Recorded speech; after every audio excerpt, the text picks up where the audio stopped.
আসসালামু আলাইকুম viewers, welcome to Momos kitchen. Ramzan special আজকের রেসিপিতে থাকছে ঘরে থাকা সাধারণ কিছু উপকরণ দিয়ে মুচমুচে রসালো জিলাপি তৈরি।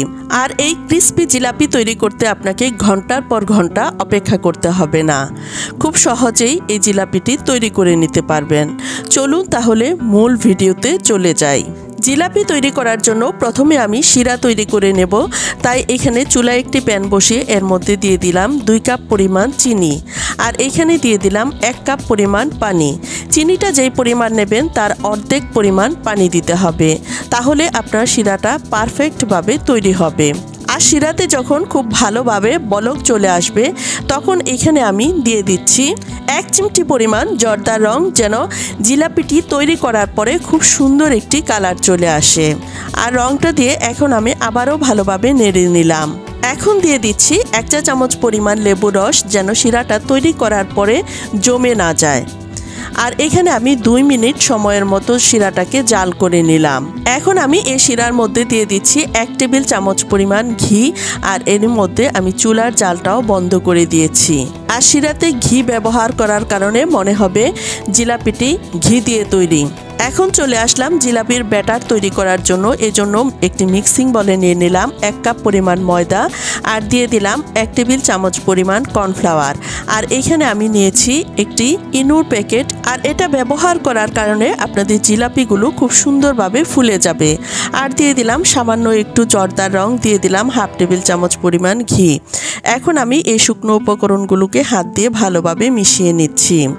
আর মেশানো হয়ে গেলে এখানে আমি 1 কাপ থেকে সামান্য একটু কম পরিমাণ পানি নিয়েছি, আর এই পানিটা আমি অল্প অল্প করে দিয়ে একটি ব্যাটার তৈরি করে নিচ্ছি। তবে এখানে পানিটা একসাথে দেওয়া যাবে না, অল্প অল্প পানি দিয়ে ব্যাটারটা তৈরি করে নিতে হবে। আর এই জিলাপির ব্যাটারটাকে আপনার 4-5 মিনিট সময়ের মতো হাত দিয়ে খুব ভালোভাবে ফেটে নিতে হবে। দেখুন আমি কাজটি কিভাবে করে নিচ্ছি। ব্যাটারটি কিন্তু খুব বেশি ঘন আবার খুব বেশি পাতলা হবে না। ব্যাটারটি তৈরি করা হয়ে গেছে, আর এখন আমি একটি পাইপিং ব্যাগের মধ্যে ব্যাটারটা নিয়ে নিচ্ছি। আপনারা চাইলে কোনো বোতল বা দুধের প্যাকেট দিয়েও এই কাজটি করে নিতে পারেন। মোটা না চিকন কোন শেপে জিলাপিটি তৈরি করবেন সেই হিসাবে আপনি পাইপিং ব্যাগটি কেটে নেবেন। আর চুলায় একটি প্যানে আমি আগে থেকেই তেল গরম করে নিয়েছি।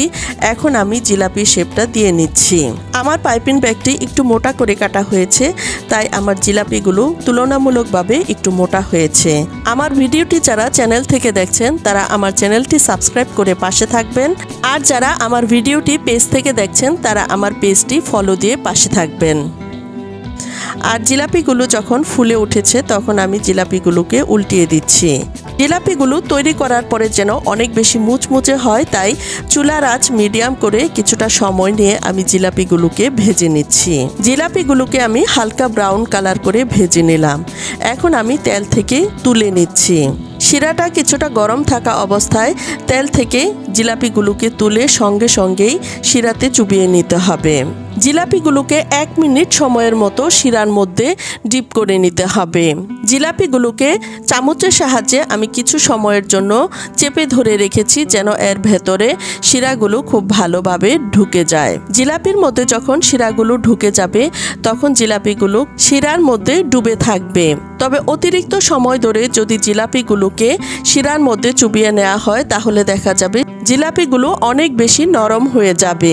এই জিলাপিগুলোকে আমি শিরা থেকে তুলে নিলাম, আর বাকি জিলাপিগুলোকেও আমি ভেজে শিরার মধ্যে ডিপ করে নিচ্ছি। একইভাবে আমি সবগুলো জিলাপিকেই তৈরি করে নিচ্ছি। আর চেষ্টা করেছি বাসায় থাকা অল্প উপকরণ দিয়ে জিলাপিটি তৈরি করে দেখাতে। আশা করছি আপনাদের ভালো লেগেছে। সবগুলো জিলাপি তৈরি করা হয়ে গেছে, আর এখানে আমার মনে হচ্ছে 1/2 কেজির মতো জিলাপি হয়েছে। জিলাপিগুলো অনেক বেশি মুচমুচে আর অনেক বেশি রসালো হয়েছে। আমার আজকের এই ভিডিওটি যদি আপনাদের সামান্যতম উপকারে আসে, প্লিজ আমার চ্যানেলটি সাবস্ক্রাইব করে পাশে থাকবেন এবং পাশে থাকা বেল আইকনটি ক্লিক করে দিবেন। সো আজ এ পর্যন্তই, আবারও দেখা হবে নতুন কোনো ভিডিওতে। সেই পর্যন্ত সবাই ভালো থাকুন। আল্লাহ হাফেজ।